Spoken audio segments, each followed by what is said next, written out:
প্রায় 250 মতো আপনার মানে পানিতে বেঁচে আপনার চাল। এটা কি চালের গুদাম? হ্যাঁ হ্যাঁ, চালের গুদাম। 250 বস্তা বীজ। এখন তো আমরা চালগুলো আপনার মানে শুকানোর চেষ্টা করতেছি। প্লাস এখন যে আপনার পানিগুলো আসছে ভিতরে, পানিগুলো পাম্প দিয়ে আপনার সেচের আপনার ব্যবস্থা করতেছি। এখন পাম্প লাগানো আছে আপনার, অলরেডি আপনার পানি আপনার করতেছে আপনার।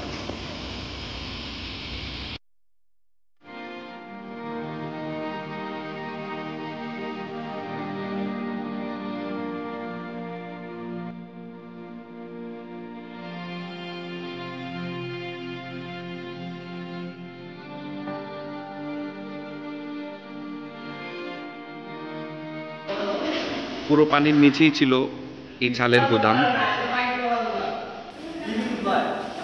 পানি কমতে শুরু করায় গুদাম থেকে পচা চালগুলো সরিয়ে নেওয়া হচ্ছে আর কি।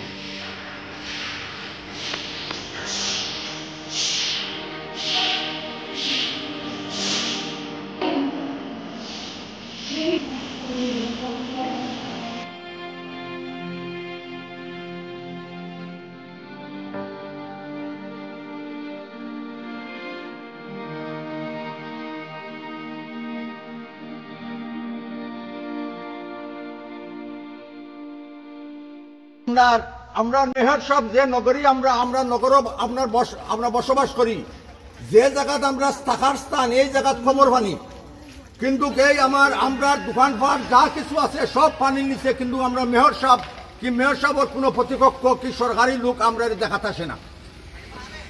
এইটাই আমরা দুঃখজনক ব্যবহার। আর যেহেতু আমরা সরকারকে ট্যাক্স দেওয়ার, সরকার আমরা পাশে দাঁড়াইবার আমরা দরকার। উন্নত দেশ আপনার বেতনের এরা তো আপনার কোনো পাশে আইছেও না।